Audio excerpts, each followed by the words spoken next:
What's going on, gentlemen? What's up, man? Hello. It has been a little while. We took after the exhausting Maverick season, we had to take the summer off. It was just devastating for us to do any shows. Yeah, it was. We're finally over our morning, and so now we're ready to go. So now it's time to hit the streets with a little college football. We'll be back all fall. We'll handle all of this college football stuff. We'll start doing some pro football stuff.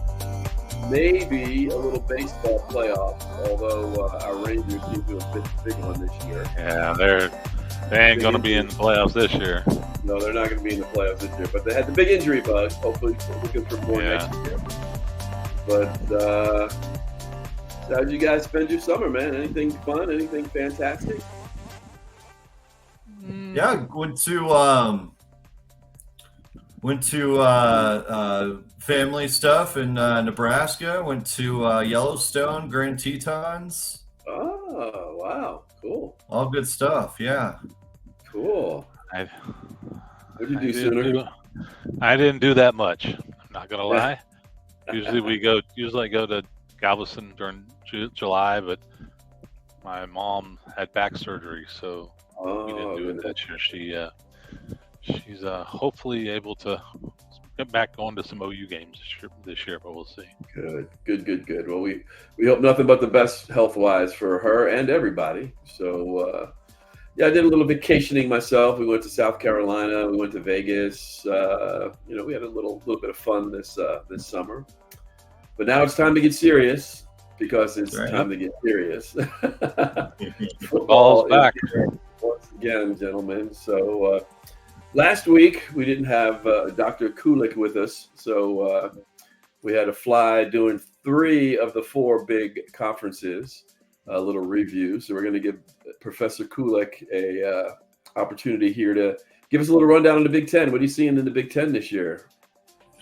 Yeah, well, so even though it's still called the Big Ten, it's really now the Big 18.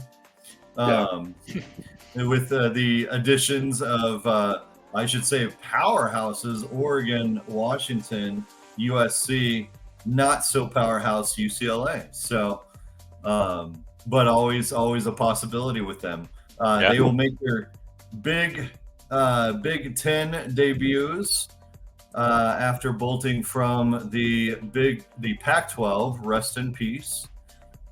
So that throws up. It used to be always the talk about, okay, who's it going to be? Michigan, Ohio State, maybe a wild card in there like Penn State. No, now it's kind of wide open. I'd say they're really thinking it's probably between 4, maybe even 5 potential teams this year. But we've got others that are coming up potentially in the Big Ten. Iowa will always have a say in things. They'll always get close, if not all the way to the Big Ten championship. Of course, we'll see how that goes, of course, this year. But with the additions of the 4 new teams, a beautifully revamped offense in Lincoln, as Nebraska has the number 1 overall QB pickup from in Dylan Raiola. So we will see. Dylan Raiola, he has a legacy in Nebraska. His uncle coaches line at Nebraska. He also had a family member who also played for Nebraska. So we'll see how that goes. If they can keep him safe, because that offensive line needs to protect him. Otherwise, they will not have a QB anymore. So, he's a true but also, that's a rare to start game 1. Yeah, he is. He's going to start game 1 for lack of any other competition at the QB position in Nebraska. But so really exciting there. But we've still got Michigan, of course, in play. We've got Ohio State in play. I think, honestly, one of the top transfers came in. Two of the top transfers came in from to Ohio State with Caleb Downs, safety, and a running back who's actually quite scary, and Quinshon Judkins. So we'll see how that goes. Yeah. So that could always be a deal, right? Some of the best players, really belong with USC. They've got a scary wide receiver and returner, Zachariah Branch. So we'll see.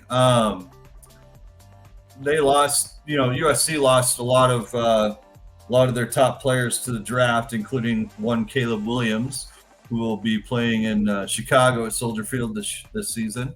Yeah, I think I heard of him before. Yeah, something like that, right? And he's looking pretty good in that preseason. So he is. Yes, he is.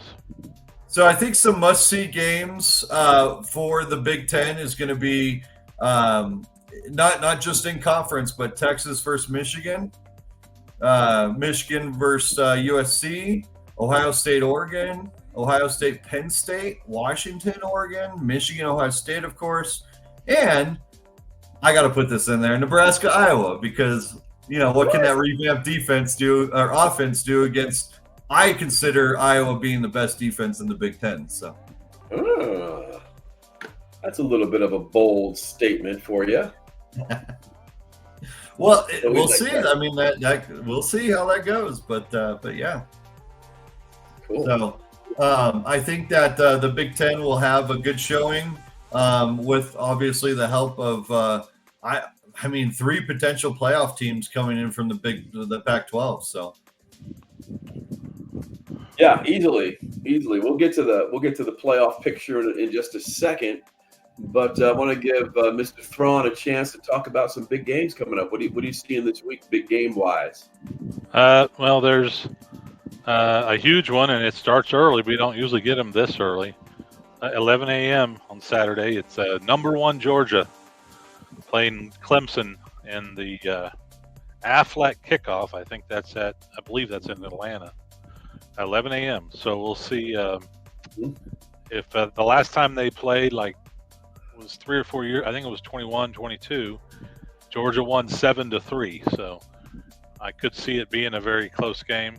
I don't think I have enough faith in Clemson's quarterback play to make enough, but they're always good at defense, and so I expect them to show up. Their quarterback, who was very up and down last year, Kublik, he'll have to make some big plays for them to win that game. But that's a very interesting early one. Another one, the nightcap is the Irish of Notre Dame goes down to Aggie Land to take on the Texas A&M Aggies. So we'll get to see if one of those teams are for real, or are they their usual, preseason hype, and then they tend to fade, particularly the Aggies. Yeah, well, that's what I was going to say. Predict that one ahead of time. The Aggies are going down. Then we have kind of an interesting one on Sunday night. It's the battle of the 2 coaches that left big programs to go to another big program, the Rarity. It's Brian Kelly against Lincoln Riley, and in Las Vegas, and Lincoln Riley, in his usual way, he was trying to get out of this game since he got to USC because he doesn't like to play big games, and I hope Brian Kelly destroys him. There you go. I really hope they do. And I think they probably will. I can't see Riley being able to be tough enough. But they did bring over the UCLA defensive coordinator, who had a top 15 defense at UCLA. So possibly that will help. But I don't know. 1 year, that takes a lot to change a defense that just couldn't tackle and can't do anything. But maybe he is. But that's a hard beginning. That is a tough game to start with. So, but LSU will be interesting because they lost their Heisman Trophy candidate, and USC lost it. So both teams are kind of playing their new guys. So we'll see. Well, just because you had a top 15 last year doesn't mean that you have the players to have a top 15 this year. Who do you guys like in those games? I look forward to that LSU versus USC. That should be a fun game to watch. Mm-hmm. I like I got LSU. Who do you like, Kulik, LSU, USC? Oh, I think USC will take that. Really? I just think that USC. I think they'll take that. Wow, it's a big win for them. Yeah, it would be. I just don't think LSU's stocked enough to beat them, and that the USC has. I mean, that receiver and that returner. I think that's a huge impact that they have. You do have first-year starters: Garrett Nussmeier, Miller Moss. See how they do. They could differentiate, the teams, right? But yeah, I'm excited to see some Big Ten versus SEC action. Because you have the last two Heisman winners are now being replaced. That's a tough first game. The Branch kids at USC, I saw, they're the first. He has an older brother too. That's a defensive guy.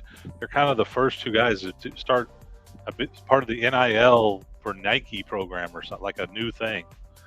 Which I'm surprised it wasn't Oregon people, but because the way is much. But I read that. But I like LSU. I like Georgia, and I'm going to say Notre Dame goes down there and takes care of the Aggies. I don't know about that one, but what do you think, Kev? Who do you think wins those? Yeah, I'm in the same spot as you. I like LSU. I'm liking Georgia. I want to say big. I like Georgia. I want to say big on that one. And ND, I think it'll be a close one in Aggie land, but the Aggies will find a way to lose it at home. For me, probably the biggest game that I'm looking at in the Big 12 is on Thursday. Yeah. Let me pull it up here. Yeah. Not Thursday. It is a Saturday game. And that would be the big game between University of Houston and UNLV. So that's the big game that I'm looking at. Go Cougs! Right. Obviously, I'm a Coug fan, but the Big 12's got an easy week. I think there's nothing major going on as far as games go, except for maybe that Penn State West Virginia game, which should be a pretty good game. But that's really it in the Big 12. I don't see anything that's gonna shake the world. Maybe it's Stanford. No, Stanford TCU. No, I think TCU's got that one, even though it's on the road at Stanford. But other than that, really just a pedestrian week in the Big 12. So. Can North Dakota State go into Boulder and pull the shocker? That's Thursday night. We'll see. Yeah, that's a good question. I don't think so. But I don't think so. Not because Colorado's anything to be afraid of. Right. It's just it's just one of those things. Colorado has a lot of on offense. They're very, very loaded on offense. But if North Dakota State can grind it out and play kind of a ugly game, keep Sanders off the field, they might be able to keep it close. Because I still don't have any faith in Colorado's defense at all. No. Even though they have Warren Sapp. But I was going to say they got Warren Sapp now, coach. I don't think 1 year under him is going to make the line all of a sudden just elite. But so it could be an interesting. But if North Dakota State cannot control the clock, it could get ugly in that game. Yeah, I think it'll be a close game. I don't see CU losing it because they somehow will pull off those close games. And honestly, I think I don't doubt that North Dakota State can make it a close game, but I think that's where it ends. Yeah, I agree. So that's that for the Big 12 there and all the big games going on. You want to move ahead to the playoff system here? What do we got? 12 games, right? I mean, 12 teams in. Right, 12 teams, and so you're going to pick your 4 conference champions. They get the automatic bye, and then you have the highest ranked group of 12, like your Liberty or Memphis, your Boise, something like that. Automatic, and then the other 7 are at large. So I guess we'll could maybe each pick our champions of the 4, and then we'll pick our group of 5, and then we can do our at large. Sounds good. So cool. Who do you got? Why don't you start? Who you got in your fourth conference champions? Well, I think I've got. Let's see. I've got Georgia. I've got Ohio State. I've got. Actually, I'm going to go Utah, and then I'm going to go Kansas State. Well, Utah and Kansas State are the same conference. Yeah, they're the same. I'm sorry. It'll be Utah versus Kansas State, Okay. and then Miami. I think Miami will beat Florida State out for it. And you think Utah wins the Big 12? I do. Yeah, I think Utah would win the Big 12, but I think it would be against them and Kansas State probably in the for the. It's going to be a close one between those two, but I think it'll be Utah. Yeah. How about you, Kevin? Who do you like in those? Yeah, I got the two obvious ones, Georgia and Ohio State. You know, I got to tell you, I don't see a Utah team coming into the Big 12 and winning the conference in the first year. I'm going to pull for not pull for, but I'm looking for Kansas State to handle that. And I might throw a little shocker at you. I'm going to agree with Kulik, Miami. Miami is a very talented team. Yeah. They have and that is a big game that I didn't really touch him on. Florida hosts Miami. That's a big game for both teams because Florida has a brutal schedule. Their schedule is insane this year. They play a really hard, and that's just one of them. But it'd be a big win for Florida if they could. That'll be an interesting. I like Clemson out of that ACC. I think their offense will get better this year, and I know they'll play good defense, and I think they finally win that conference. I'm going to go with Ohio State. They just loaded up so much, but Oregon I think is going to give them a nice run. I really think Oregon's is probably going to be an at-large team, and I like Oklahoma State. I think their offensive line are all sixth-year seniors. So they have amazing experience. Their quarterbacks, I'm thinking about his 10th year in college, it seems like. And then they've got the best running back in the nation. And so I think Oklahoma State is going to win the conference. Their defense, that part I'm not as sure about. But I do think offensively they're going to be pretty tough. And I like Oklahoma State to win that conference. And then the SEC, I go Georgia. Mm-hmm. And so who's your group of five there, Kulik? Who would be your who's going to give the top group of five ranked at the very end? And you're just like a Liberty or Memphis or boys, someone like that. That's. Yeah, well, I just kind of had the rest of the field numbers 5 through 12. So I've got Oregon, number 5. I've got Texas, number 6. I've got Alabama, number 7. I've got Penn State, number 8. I've got Florida State, number 9. Ooh. Let's see. I have Tennessee, number 10. I have Kansas State, number 11, because I have Utah winning it. And then number 12, I've got Liberty. All right. I think it'll be them over like a Boise State. Yeah. Oh yeah, I could see that. Yeah. I could see that. How about you, Kevin? Well, it could be them over a Boise State, except it's going to be Memphis. Okay. Okay. All right. So that's who we're gonna go up to our 5, and I'm with you on Oregon. I think Oregon has a great shot at getting in. I think Tennessee would be up there as well.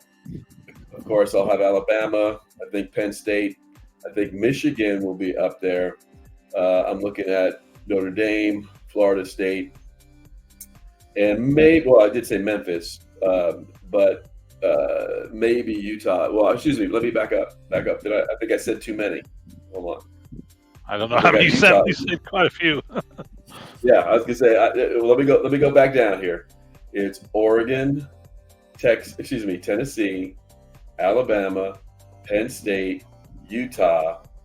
We're going to go Notre Dame, Kansas State, and Memphis. Yeah. Okay. I like that. All right. Very possible. I got.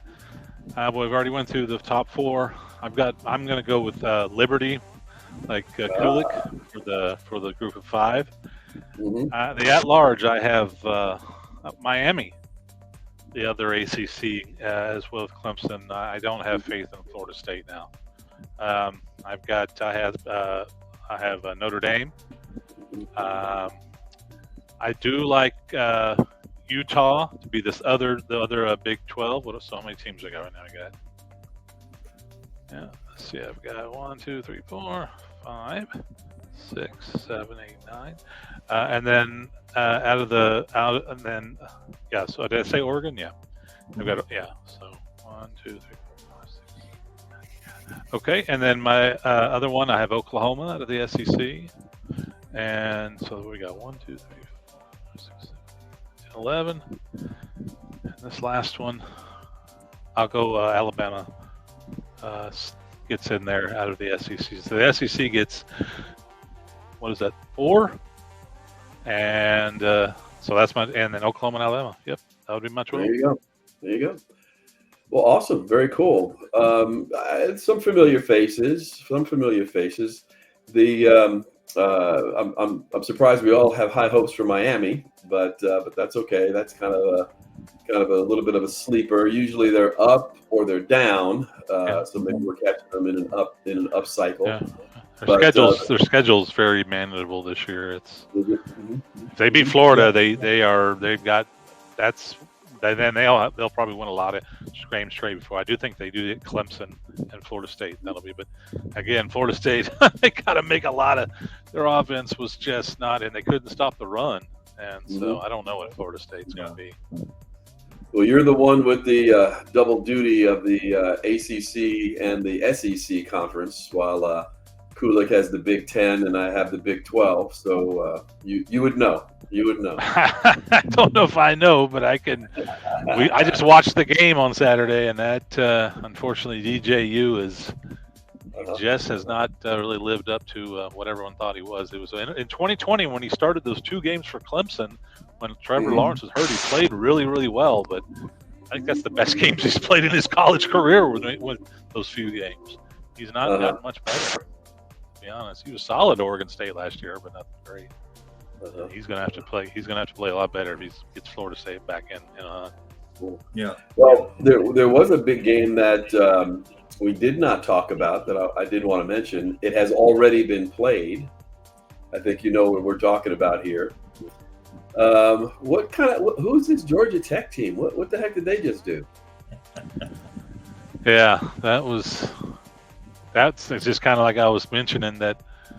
I mean, a lot of people may not realize till they played, but Georgia Tech is one of the best rushing teams in the country last year, and they showed why. They still can run the ball. Yeah. And their quarterback, he was good last year. He was a transfer from A&M.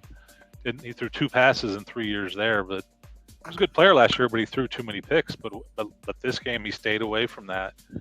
And again, I don't know. I don't know who they have behind DJU, because I don't know if I'm just not sure he can do it. Yeah. I mean, I think Georgia Tech's. They look like they might be a team that can give some people some problems. Yeah. You never know. It's one of those things that Florida State could just be overranked, but also Georgia Tech, could be solid competition. Yeah, I think it's a little bit of both, because the issue they had was their quarterback. He threw a lot of touchdowns, but he threw a lot of picks, but he didn't do that. So if he can stay away from that, and they run the ball like that, that's right. He made some big plays down the stretch. And I was very impressed. And it was kind of cool to see a kid who was from Ireland kick the game-winning field goal in Ireland. That was probably something he never imagined he'd ever do when he was a kid. No, not there. No. Right. He might have dreamed of kicking that field goal, but he wasn't dreaming of it doing it in Ireland. I don't know if anybody watched a little bit of this too, but I did catch the local ponies, SMU. I don't know if anybody watching that. That was a really good game with Nevada, and SMU was really lucky to win that game. There's some people picking SMU to make the playoffs. Yes, they really are. I've noticed that. I was gonna mention that the Ponies, right down the street from me here, is there's a possibility that they may make that playoff spot there. I don't know. I have a hard time believing that after the last couple of years there, but it's a long way they've come from a death sentence. yes, They have. I mean, They they were pretty good last year. They gave OU. They gave us a tough game, and then they only lost like 3 games. And then, but they were pretty fortunate to win. That's the issue. They're a good 8-4 team every year, but you got to get up to 10-11 if you're going to make it to that playoff. Yeah, and it won't be easy in the ACC. But although their schedule is not, they have Florida State at home, but they don't play that many of the real big. If I remember, they don't really play that many of the big names except Florida State in the conference, so it is manageable. They have one of the weirdest games, the last game of the season. They play Cal at home in the ACC. That's just weird. SMU hosting Cal in the ACC. That just doesn't make any sense. Right. Yeah, there's a lot of weirdness going on in the in college football these days, and I don't know if it'll straighten out or what the deal is. But it's kind of crazy for all the West Coast teams to be playing on the East Coast, so we'll see. We'll see how it goes. But in any case, gentlemen, it is about time to pack this puppy up. And as usual, I want to give everybody a chance to say, give somebody a high five or a shout out or whatever you want to say about bold predictions. Someone. Or we could do predictions if you want to go there. All right, I'll start. I'll make a heavily biased, bold prediction. Okay. The Nebraska Cornhuskers will start 7-0, and they will end 9-3. Oh. Yeah, their schedule is manageable it's a pretty manageable. It is. It is. All the way up until Game 8 at Ohio State. They won't win that one, but I think they'll go 7-0 going into that. Who do they have after Ohio State? After Ohio State, yeah. Then it gets a little choppy. They have Ohio State, UCLA at home, so they could win that one still. I'm predicting they will. And then I will be at this game on November 16th. They'll be at USC. You're gonna be at that game. I will be at that game in California at the Rose Bowl. Yep. Not Rose Bowl, the Coliseum. They play the Coliseum, don't they? Yeah, Coliseum. Yep. And then to Wisconsin and Iowa to round out the rest of the season. So they're gonna lose to Ohio State, probably USC, and then they'll lose to either Wisconsin or Iowa. And I think that's gonna bring them to their 9-3 record. That would be that'd be a pretty nice turnaround. And hey, Matt Rule does that stuff. Tulane. Really, he usually gets a little better second. The third year is usually his best. That would be a little bit second year. That'd be a little bit above his normal, but he usually makes the team better. But his real good years usually third. But maybe so. I mean, it's very manageable. You can give Lincoln Riley a big, nice finger if you see him. Oh gosh, I probably will, and I'll do that for you there sooner. I don't mind doing that. All right, Mr. Thrawn, what do you got? Is your bold prediction or your shout out or your high five for someone? I'll just say this. I know it's a little personal. There was a couple of good friends that we lost. We lost in the last few months that were huge OU fans. So we'll be cheering for them a little bit harder. So the season for Troy and Bo, we'll do that. Shout out to them. I'm with you, my friend. Moving along, I'm going to do both. I'm going to do a bold prediction because if Kellen can do one for his Nebraska Cornhuskers, I can proudly say my Cougs will be 3-1 after the first 4 games and finish 6-6. Okay, that's what I'm looking for there. All right. But anyway, I do have a shout out. It's a track and field shout out. Now, if I was a betting man, I would have lost the ranch at the Olympics. I would have bet on this kid from Norway. This guy, his name is Jacob Ingebrigtsen or whatever his name is. I would have bet $1 billion that he would have won the mile. And here he is finishing 4th in the Olympics. But 2 weeks later, here he is setting a world record in the 3,000 meters by 3 seconds. A record that was held for 28 years. He beat by 3 seconds. And in the 3,000 meters. So there you go. What you gonna do? You know? Yeah. Never did see that one coming. But anyway. Every once in a while, I have to throw in the obscure, only because I'm a track guy. So sure, absolutely. So he was the best in the world going into the Olympics. In the mile. By far. I mean, it wasn't even close. And to be honest with you, what happened was two Americans who weren't supposed to do anything won 1st and 2nd. Wow. Well. Yeah. Hey. Go Americans! There we go. There you go. But anyway, guys, we're about 30 minutes in, and it's time to go. And it's been fun getting back together with you guys. Yes, sir. We will be back next week. Next week, we're going to do 2 shows. We're going to do a football show, college football recap of the weekend, and talk about the big games coming up. And then we're going to do a pre-show for the NFL. So get your bold predictions and picks and ideas down for that one, guys. And we will see you in a week. All right? Sounds good. Peace. All right, guys. Take care. Another one in the books, gentlemen. Thanks. Good job, gentlemen.